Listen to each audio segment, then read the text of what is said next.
Okay, so we're doing World History 2.2, or the world of 1500, the Renaissance. Okay? Basically, this is the last thing you learned in World History 1, and the first thing you learn in World History 2. Okay, it's kind of the bridge between the two classes. So we're going to start with the major states and empires of the Eastern Hemisphere. So, East and West. I want everybody hold your hands up like this. Okay? You too. Like this. Now, look at your hands. Which hand makes an L? Your left hand. Okay? When you look at a map, the left side's the west. Okay? Right side's the east. Does that make sense? North is up, south is down. Okay, simple enough? So when we talk about the Eastern Hemisphere, we're talking about the entire world except for the Americas. Okay? So Europe, Africa, Asia, Australia doesn't really count right now. So the empires you need to know are England, France, Spain, Russia, the Ottoman Empire, Persia, China, Mughal India, and the Songhai Empire. Okay? Of these, England, France, Spain, and Russia are all in Europe. The Ottomans and Persia are in the Middle East. China and Mughal India are in Asia. The Songhai is the one African empire you need right now. Okay? So, as far as locations go, England is right here. Okay? I'm going to put a map up on Classroom for you guys to do with these ancient empires, just so you know where they are. Anyway, England is right there. Spain. France. Russia. Now the Ottoman Empire. Ottoman Empire is a little different. It is the only empire to go across 3 continents. What are the 3 continents the Ottoman Empire touches?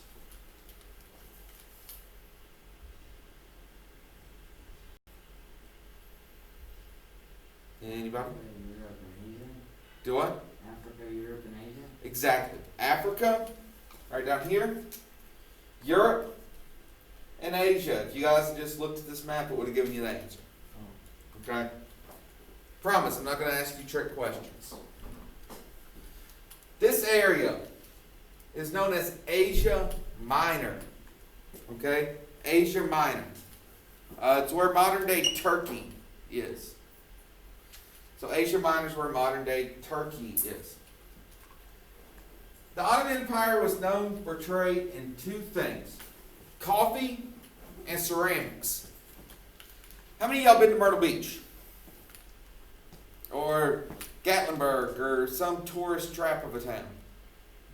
Okay? How is Myrtle Beach going to help you remember the Ottoman Empire?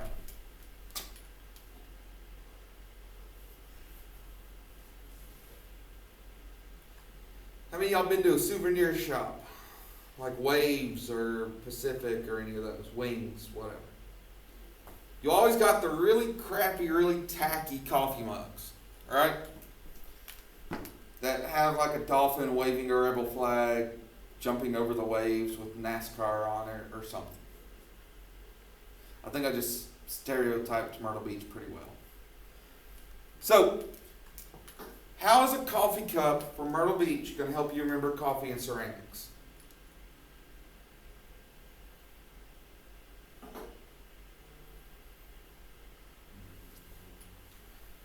Okay, I will walk you guys through this. What do you put in a coffee mug? Coffee. Very good.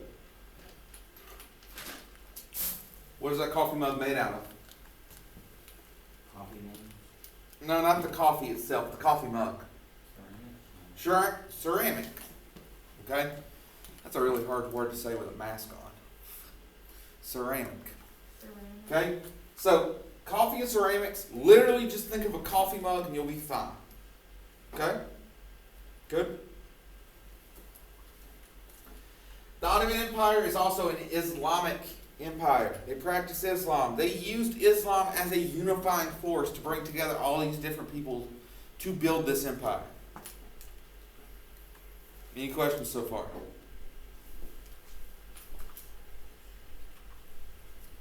This was also the western end of the Silk Road. The Silk Road came from China, which would be like over here, across Asia, and ended up right here in Constantinople, modern day Istanbul. Okay? Persia. This is the Middle East. This is modern day Iran. Okay? Persian Empire is modern day Iran or Iran. You can pronounce it either way. Okay? Questions?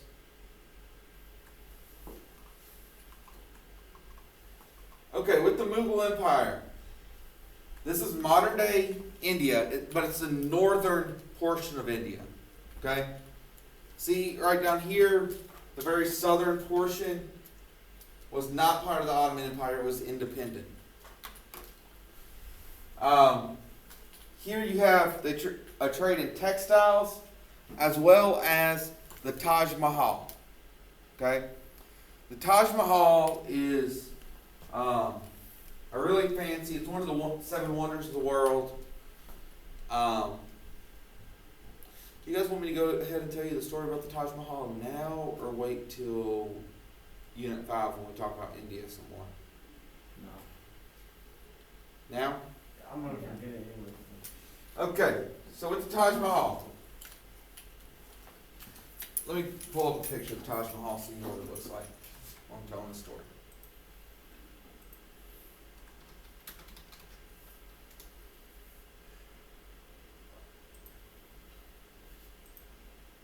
Okay, so this is the Taj Mahal. Okay? Now, what do we think this building is?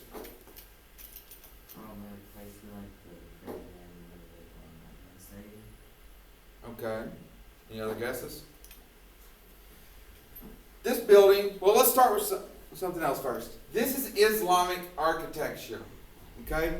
Right here, you see these towers? Anybody know what those towers are called?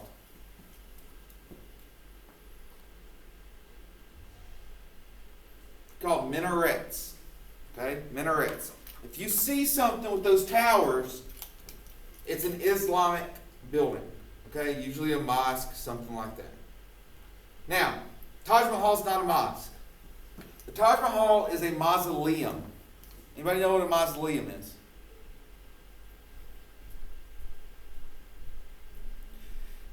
Any of y'all see the Haunted Mansion movie, the Disney movie with Eddie Murphy?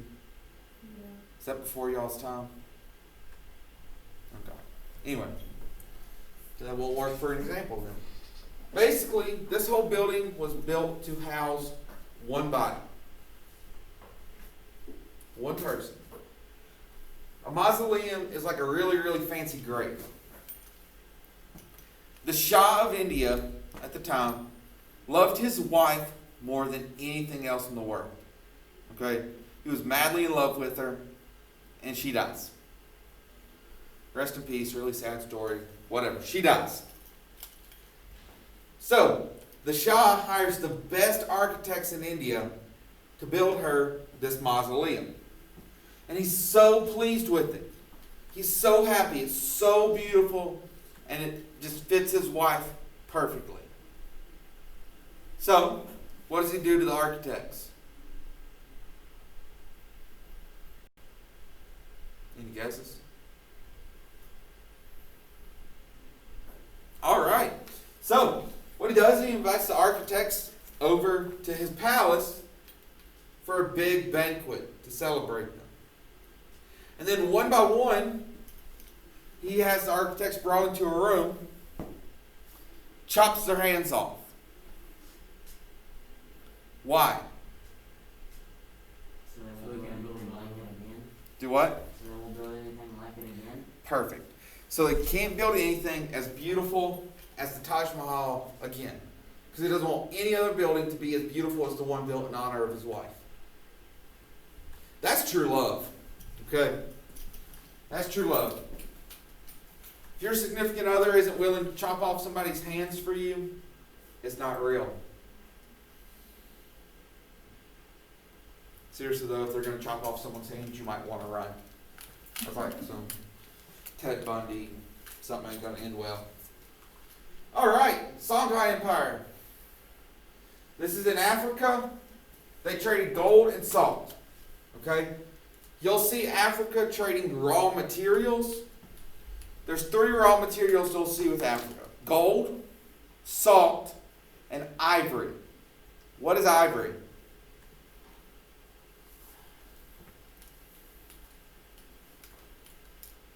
Okay, what's the really big animal you find in Africa? Elephants. Rhinos. Their tusks, their horns, that's ivory. Okay? So they would kill elephants and take their tusks, and that's how you get ivory. It is sad. They were... Do what? What do they use that for? Mostly decorative stuff. Like, at this time period, it was mainly like the hilts of swords. They'd make an ivory hilt. As guns came more into play, they would like put ivory on the handles, just make it fancy. All right. You have 2 major empires in the Western Hemisphere, the Aztec and the Inca. Now, the way to remember where these go is your ABCs. I want y'all to sing the alphabet song for me. I listened to somebody On 3. bus today. No. You're singing the ABCs for me. We're going to keep going until everyone's singing. There's only 4 of you. Ready? 1, 2, and 3.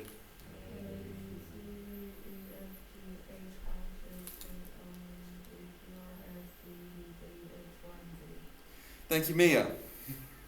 Awesome. How are the ABCs going to help you? Okay, let me turn this around so the video can see the board. Okay. So, what comes first in the alphabet? Aztec or Inca? Or sorry, A or I? A. Okay. That's sort of visible, whatever. What comes first? N or S? N. So the Aztec are found in North America. Okay? The Inca are found in South America. When you look at a map, you have both North and South America on a map, and it's asking you to place the Inca and the Aztec. The Aztec are north of the Inca. Does that make sense? Okay. The alphabet helps you a lot in this class. Just trying to keep things straight. Especially when we get to the Italian unification stuff. You can use the same trick to keep those people straight. But that's going to be like October. So. Okay, so the Inca are found on the Pacific coast of South America. They have advanced road building, rope bridges, potatoes, things like this. Okay? The Aztec, they're in Mexico. They're known for human sacrifices. Anybody ever seen the movie Apocalypto? Okay. That movie's based around the Aztec. Mayan Aztec. Basically what they would do is if every so often they would carry somebody up to the top of a pyramid and cut their heart out. They'd offer up the heart to the sun god or the earth god or whatever god they were sacrificing to on a given day. Sound good? Awesome. They're also very hated, and that led to their downfall A little later on, we'll talk about that in Unit 4. So you got the Aztec, you got the Inca, okay? The Mayan are dead by this time period, so we don't really talk about the Mayan very much. All right, the Italian Renaissance was known as the rebirth of classical knowledge. When we're talking about classical knowledge, you got to remember, this is the 1500s, okay? What was classical knowledge at this point?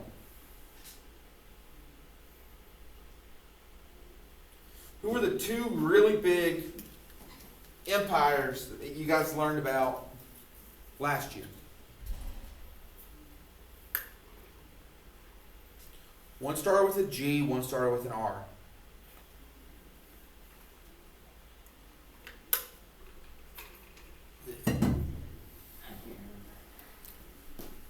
Okay. I'll give you one of them. Actually, both of them talk about gods a lot. One of them just stole the gods of the other one. Some of the gods include Zeus, Poseidon, Mercury. Do what? Now we're talking about the Renaissance now. Apollo, Ares, Venus, nothing. Greece and Rome. The Greek gods, the Roman gods, remember all those now? Okay? Greek and Roman knowledge was thought of as classical knowledge. Renaissance began in Florence, Italy, and then spread from there. This is the rebirth of classical knowledge, birth of the modern world. Because this is when it really starts. There are no more dark ages. There are no more periods of no intellectual growth like there was before this. In the Renaissance, it just kept going up. Okay?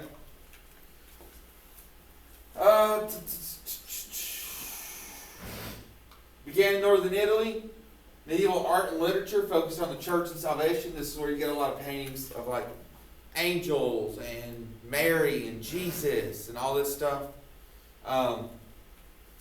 The art focused on individuals and worldly matters as well. Medieval art focused on the church. Renaissance, you still have the Christianity aspect of it, but it builds from that. And that's where you get like the statue of David or the Mona Lisa and things like that. Okay? Everybody with me? Have I lost anyone yet? No. Okay. I'm trying to make this as concise as possible for the video, as well as making sure I don't lose anyone at the same time. Let's talk about Da Vinci. Da Vinci, bless his heart, was a very weird dude. Okay? Some of the things Da Vinci did then would get him arrested today. But let's talk about one thing at a time. Da Vinci was known as a Renaissance man. It means he was good at a lot of things. He was a painter, a sculptor, an inventor, a scientist, a mathematician, a philosopher. The dude was just smart at a lot of different things. Like right here, you have designs for a tank and a helicopter 400 years before either one of those were used. Okay? The dude was smart. Very, very smart. Then you got some iffier parts of Da Vinci, like these two paintings or drawings down here. Let's start with this one. What is that? The one on the left. Ah, dude, that ain't a brain. If your brain looks like that, there's a problem. Okay. What is it? A heart. That's a pretty accurate drawing of a heart. But they didn't have like CAT scans and x-rays and things like this back then. How did the... Do what? He took a heart out of somebody and figured out how it works. Yeah. If that one bothers you, what's the picture on the right? Maybe. That's a baby inside the uterus. That is a developing baby. How would Da Vinci have known? what a baby looks like in the womb. Cut open woman, I guess. What Da Vinci would do is he would hire people to bring him dead bodies, like recently dead bodies, so he could perform autopsies and see how the human body works. And it included pregnant women as well. That's how he figured out how, like, babies form in the womb and things like that. Okay? Because have you ever seen like an ultrasound picture of not like an early pregnancy, but second, third trimester? That's how the babies are curled up inside the womb. There was no way for him to know that back then unless he cut open a pregnant woman. Like I said, a lot of things Da Vinci did back then would get him arrested today. Like that. Like that. His two most famous works are the Mona Lisa. Okay? Everybody's seen the Mona Lisa before, right? And the Last Supper. Y'all know the story behind the Last Supper? Okay, does anyone besides me know the story behind the Last Supper? Okay, I'll tell you. Let me preface with this, though, before I go down the story. This is a theory. Okay? I'm not telling you this is what is true. It is a theory. I am not bad-mouthing any religion. I'm not talking bad about Christianity or Jesus or anything like that. The last thing I need right now in the middle of a pandemic is to end up in the hotline or on Facebook. Okay? Are we clear? Okay. So with the Last Supper, a lot of people get upset because of one person that's added to this table. How many people are up here? Counting Jesus. So including Jesus, how many people are on this painting? I kind of like 11. How many disciples did Jesus have? I need to go to Sunday school.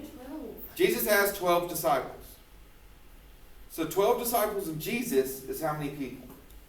There's more than 13. There's 14 people at this table. Da Vinci. Not Da Vinci. Right here. This lady. This is Mary Magdalene. Okay? The theory goes with this painting is that Da Vinci was a believer, and I can't remember what they're actually called, but basically they believe the blood of Christ is still, there's a bloodline. Okay? Do we know what a bloodline is? Yeah, like.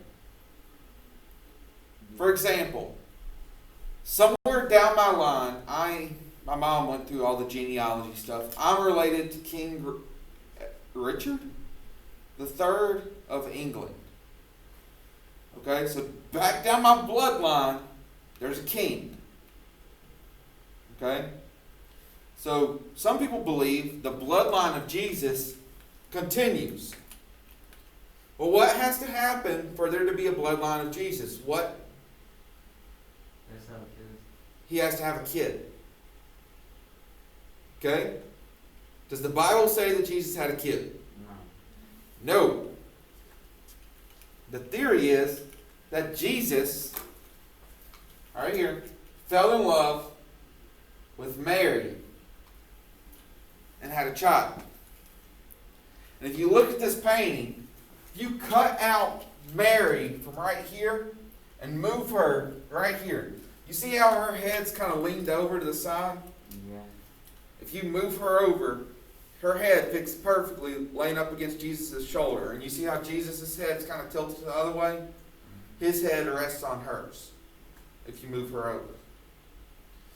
So the theory is that Da Vinci either A, believed this theory, which is possible, or B, which I think is more likely, Da Vinci and the church didn't get along very well. And he made that painting and made Mary the way she is in the painting just as to make the church mad. Because he was a petty guy. Okay? Questions there? Alright, let's talk about Michelangelo. Talking about people who hated the church. You got Michelangelo. His main things are La Pieta, which is this statue, David, which you'll see in a second, and the ceiling of the Sistine Chapel. So, with the ceiling of the Sistine Chapel, do I have a picture of the whole thing? No. Okay. So this is one piece of it.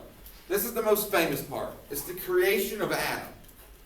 Okay, and it's the big centerpiece of the chapel. And it's God and Adam, and you see their fingers about to touch, and it's his creation.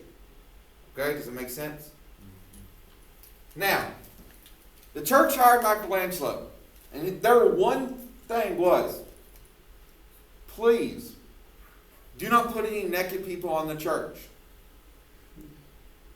Michelangelo laughed, and literally everyone but God in the Sistine Chapel, for the most part, is naked. All over the ceiling of the church. Michelangelo hated the church. Now, this caused Michelangelo to go blind. Because he had to set up scaffolding and lay on his back and paint the ceiling. Okay? But he painted it using oil-based paints. And as he's painting, it's dripping down into his eyes, and it caused him to go blind. Okay? Other statues. La Pieta, this is Mary, not Mary Magdalene, but like mother of Jesus Mary, holding Jesus' dead body after they took him down off the cross. Okay? And then you have the David. This is his probably most famous work. It's like a 9-10 foot tall naked dude.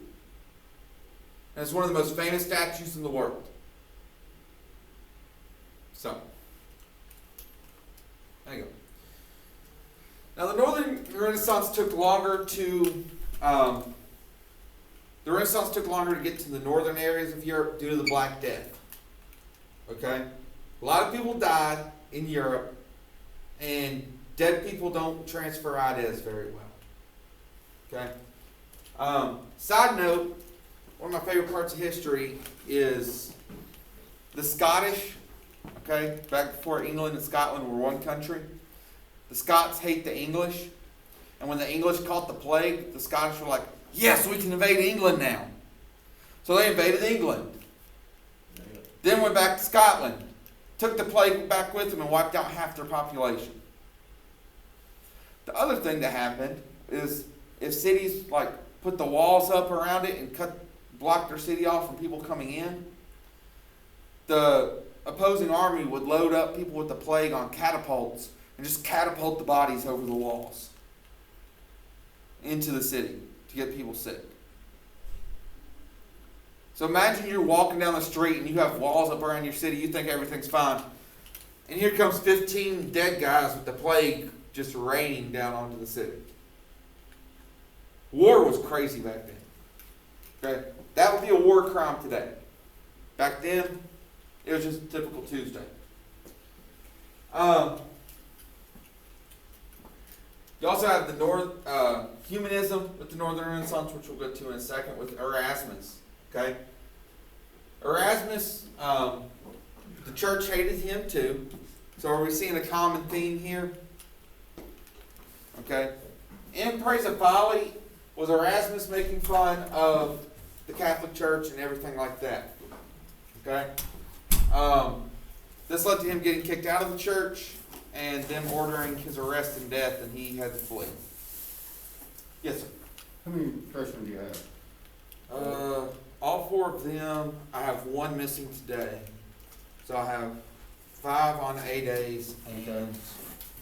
How many on B day? 1, 2, 3, 5. So 10 total. There you go. Appreciate it. Can I show the same videos to B-Day kids? Yeah, I guess on Thursday? Yeah. Okay, will do. I'll pass these out to y'all in just a second, okay? Where was I? Praise of Folly. Not about arrest or anything. Oh, yeah, they threatened to arrest him and then he had to flee. And this book is still studied today. Humanism was the rejection of the obsessive study of religion, and they should focus on things that can't be changed. So this is where you get people starting to focus on literature and art and math, history, things like that. When you go off to, if you go off to college, humanities, those classes, that's like English, philosophy, psychology, history, things like that. Okay? So when you hear the humanities, that comes from humanism. Okay, we're almost done. Shakespeare. I'm not going to stay long on Shakespeare because you guys learn about him in English too. Basically just know that he's English, Northern Renaissance, and if you see the word sonnets, it's Shakespeare. Good enough? Okay, let's talk about the world of religions really quick.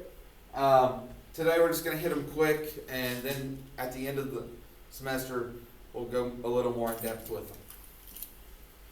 So Judaism, this is Jews. And remember, this is the locations in 1500, not today. Concentrated in Europe and the Middle East. Christians, Europe and the Middle East. Islam is Africa, Asia, and Southern Europe.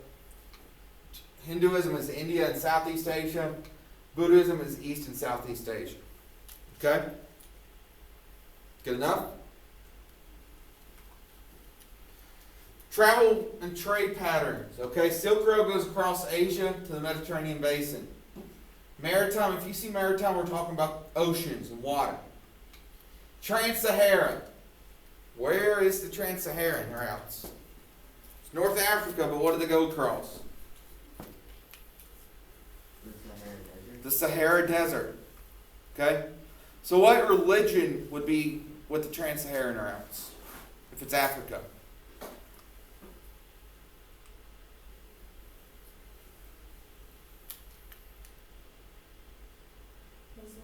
Islam. If you see Africa, it's Islam every single time. Okay? With Northern Europe, if you see Northern Europe, you find Black Sea. If you see Black Sea, find Northern Europe. Western Europe, there's sea and rivers, and then you have South China Sea and Southeast Asia. And there's just a map of some of the trade routes. Okay, advancements. Paper, compass, silk, and porcelain. All of those come from China. Okay? Textiles and the numeral system come from India and the Middle East. The numeral system. It is called the Hindu-Arabic numeral system. So, that comes from India. Does it make sense? Okay. And in scientific knowledge, you have medicine, astronomy, and mathematics. Okay, any questions about this stuff? I know I hit it all fast. I think that was maybe, 25, 30 minutes. Any questions on any of it? Okay. Your test on this unit will be on Monday. Okay. You have vocab and a test review on Classroom. I will get the vocab quiz up probably by the end of the day. It'll be up. If not, I'll get it up tomorrow. Those of you watching the video, if you have any questions, concerns, anything like that you don't understand, shoot me an email, comment on the video, whatever, and I will get you straightened out as well. Online students, your test will go live Friday and be open till Monday. B-Day students, if you're watching this, we're going to go over it again on Thursday. Your test will be on Friday. Any questions? Okay, let me get this ended.